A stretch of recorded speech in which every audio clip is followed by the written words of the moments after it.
भाइयों देखो, अभी यूएसए और इजराइल ने इन दोनों ने मिलके ईरान के ऊपर अटैक किया है।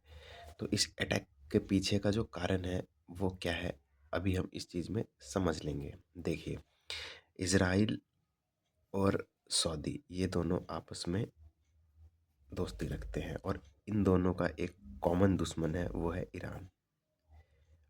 इसके पीछे का जो रीज़न है वो ये है कि ईरान जो है वो 3H थ्योरी को सपोर्ट करता है, जिसमें पहला जो एच है वो हिजबुल्ला है, दूसरा जो एच है वो हैती है और तीसरा जो एच है वो है हमास।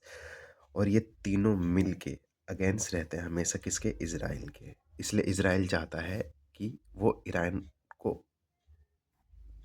विनाश कर दे, ताकि ईरान इनको सपोर्ट ना करे और ये ईरान को सपोर्ट ना करे।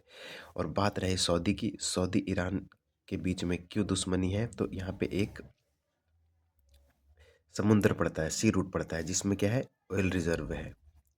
ठीक है, जिसको ईरान बोलता है पर्सियन सी, क्योंकि ईरान का पहले जो पुराना नाम था वो पर्सिया था, और सऊदी इसको बोलता है अरबियन सी। ठीक है, और अगर ये दोनों एक मुस्लिम कंट्री हैं, ठीक है, बट यहाँ पे जो है वो शिया ज़्यादा रहते हैं और जो यहाँ पे जो है वो सुन्नी ज़्यादा रहते हैं। यानी रिलीजियस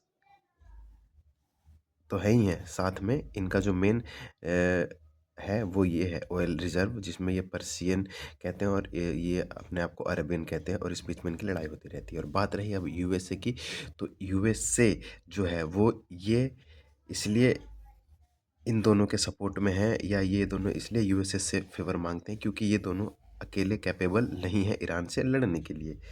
तो यूएसए के पास क्या है कि भाई ईरान जो है वो एक परमाणु शक्ति वाला देश बनता जा रहा है, परमाणु शक्ति वाला देश बनता जा रहा है, और यहाँ पे कई जो है वो कार्यक्रम चल रहे हैं परमाणु से संबंधित।